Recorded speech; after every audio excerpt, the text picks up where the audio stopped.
இன்று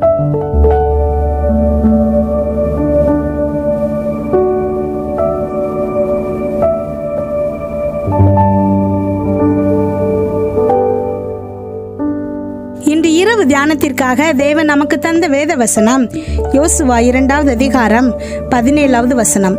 அப்பொழுது அந்த மனுஷர் அவளை நோக்கி, இதோ நாங்கள் தேசத்துக்குள் பிரவேசிக்கும் போது நீ இந்த சிவப்பு நூல் கயிற்றை எங்களை இறக்கிவிட்ட ஜன்னலிலே கட்டி உன் தகப்பனையும் உன் தாயையும் உன் சகோதரர்களையும் உன் தகப்பன் குடும்பத்தார் அனைவரையும் உன்னிடத்தில் உன் வீட்டில் சேர்த்துக்கொள். கிறிஸ்துவுக்குள் பிரியமானவர்களே, யோசுவா 2 மனுஷர்களை எரிகோ தேசத்தை வேவு பார்க்க அனுப்புகிறார். அவர்கள் ராகாப் என்ற வேசியின் வீட்டில் தங்குகிறார்கள். இது ராஜாவிற்கு தெரிந்து ஆட்களை அனுப்பி ராகாபின் வீட்டில் அவர்கள் இருக்கிறார்களா என்று பார்த்து வர அனுப்புகிறான். ஆனால் ராகாப் அவர்களை ஒளித்து வைத்து கொண்டு போய்விட்டார்கள் என்று சொல்லிவிடுகிறாள். அவர்களும் தேடி பார்த்துவிட்டு இல்லை என்று போய்விடுகிறார்கள். ஒளித்து வைத்து காப்பாற்றியதற்காக அதற்கு கைமாறாக ராகாபிற்கு கிடைத்த வெகுமதிதான் நாம் இன்றைய வசனத்தில் வாசிக்க கேட்டோம். சிகப்பு நூலை ஜன்னலில் கட்டி வைத்துவிடு, தாய், தகப்பன், சகோதரர்கள், தகப்பன் குடும்பத்தார் அனைவரையும் வீட்டுக்குள் இருக்க செய்தால் நீங்கள் காப்பாற்றப்படுவீர்கள் என்கிறார்கள் வேவு பார்க்க வந்தவர்கள். சிகப்பு நூல் என்பது நம் ஏசப்பாவின் இரத்தத்திற்கான நிழல். நிழல் இருந்தால் ராகாப் மட்டுமல்ல, அவளின் குடும்பத்தார் அனைவரும் காப்பாற்றப்படுகிறார்கள். நாம் வாழும் காலம் நிஜத்தின் காலம். நிழலுக்கே இவ்வளவு மதிப்பு இருக்கிறது என்றால் நிஜத்திற்கு எவ்வளவு வல்லமை இருக்கும். நிஜமான ஏசப்பாவின் இரத்தமே நமக்கு கிடைத்திருக்கிறது. நாம் அதை பூசிக்கொண்டால் நாம் காப்பாற்றப்படுவோம். எல்லா விதமான அழிவிலிருந்தும் காப்பாற்றப்படுவோம். நாம் மாத்திரமல்ல, நம்மை சார்ந்த குடும்பத்தில் உள்ள எல்லாரும் காப்பாற்றப்படுவார்கள் என்பதுதான் இங்கு ஹைலைட். கொஞ்சம் யோசித்து பாருங்க. ராகாப் வீட்டிற்குள் யார் யார் இருக்கிறார்கள், அவர்கள் எப்படிப்பட்டவர்கள், பாவிகளா என்பது எல்லாம் முக்கியமல்ல. ஜன்னலில் உள்ள சிகப்பு நூல் தான் முக்கியம். வீட்டிற்குள் இருக்கும் நபரை பொறுத்தல்ல. கதவு நிலைகால்களில் பூசப்பட்ட இரத்தத்தால் உள்ளே இருப்பவர்கள் அழிவினின்று காக்கப்பட்டனர். யாருமே தகுதி இல்லை என்றாலும் பூசப்பட்ட இயேசு கிறிஸ்துவின் இரத்தம் நம் எல்லாரையும் அழிவிலிருந்து காக்கிறது. ஜெபிப்போமா. எங்கள் அன்பின் பரலோக தகப்பனே, இன்று முழுவதும் என்னையும் என் குடும்பத்தில் இருக்கிற ஒவ்வொருவரையும் பாதுகாத்தீங்கப்பா. உண்மை நன்றியோடு துதிக்கிறோம், ஸ்தோத்தரிக்கிறோம். இந்த இரவு வேளையில் எங்களுக்காக நீங்கள் தந்த வசனத்திற்கு நன்றி ஏசப்பா.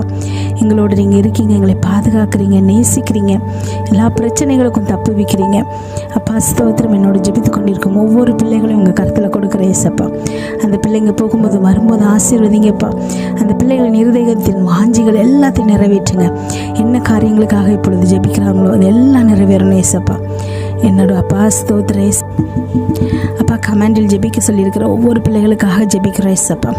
ஆமென். பிள்ளைகளின் நல்ல தூக்கத்திற்காக, வேலைக்காக, படிப்பிற்காக, கணவன் திரும்ப வர வேண்டும் என்று, வெளிநாட்டில் வேலை கிடைப்பதற்காக, குடும்பம் ஒற்றுமையாக இருப்பதற்காக, குழந்தை பாக்கியத்திற்காக அப்பா இவ்வளவோ பேர் ஜெபிக்க சொல்லியிருக்காங்க ஏசப்பா.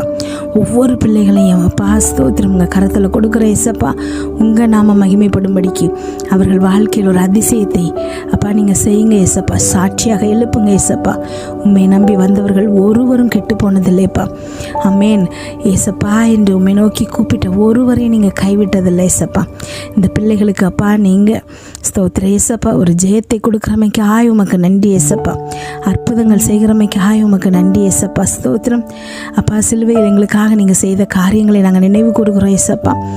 சிலுவையில் எங்களுக்காக நீங்கள் சிந்தின ரத்தம் அப்பா இன்றைக்கும் எங்களுக்காக பரிந்து பேசுகிறது ஏசப்பா. ஆமென். ஸ்தோத்திர ஏசப்பா. நன்றி ஆண்டவரே அப்பா.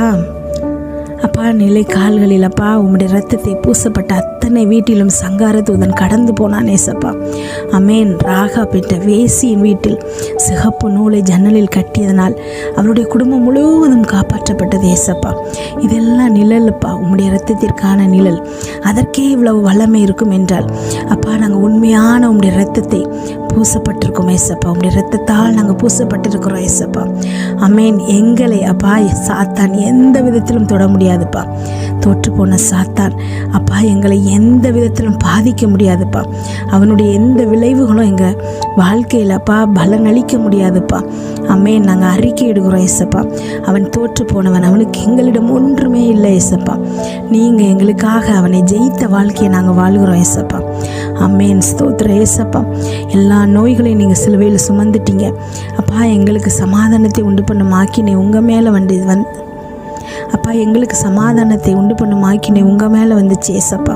எங்கள் பாவங்கள் எல்லாத்தையும் நீங்கள் சுமந்து எங்களை நீதிமான்கள் ஆக்கிட்டீங்க ஏசப்பா. பிதாவின் இடத்தில் அப்பா, நீங்கள் பிதாவினுடன் எப்படி இருக்கீங்களோ அதே மாதிரி எங்களை மாற்றிருக்கீங்க ஏசப்பா. பிதாவினால் நீங்கள் எங்களுக்காக கைவிடப்பட்டீங்க ஏசப்பா. அம்மேன். ஸ்தோத்திரம் ஏசப்பா. எங்களுக்காக நீங்கள் தரித்திரரானீங்கப்பா. நாங்கள் செல்வ செழிப்போடு இருக்கணுங்கிறதுக்காக அம்மேன். சிலுவையில் நீங்கள் முடித்த காரியங்களப்பா அத்தனையும் நிஜம், அத்தனையும் விலை மதிக்க முடியாதுப்பா. அந்த கிரியைகள் வீணாக போக முடியாதுப்பா. எங்கள் வாழ்க்கையில் அத்தனை பலன்களும் அப்பா. ஸ்தோத்திரம் ஏசப்பா. எங்களுக்கு கிடைக்கிறமைக்காய் நன்றி ஏசப்பா. ஆபிரகாமின் ஆசீர்வாதங்கள் எங்களுக்கும் அப்பா நாங்களும் சுதந்திரித்து கொள்கிற மாதிரி அப்பா எங்களை தகுதியாக்கினமைக்காய் உமக்கு நன்றி ஏசப்பா. ஸ்தோத்திரம் ஏசப்பா. எல்லா காரியங்களையும் உங்கள் கருத்தில் ஒப்பு கொடுக்குறோம் ஏசப்பா. இன்று இரவு நாங்கள் தூங்கும்போது எங்களுக்கு சுகமான நித்திரை கொடுங்க, நல்ல சொப்பனங்களை கொடுங்கப்பா. வீட்டை சுற்றும் ரத்தத்தை தெளிக்கிறோம்.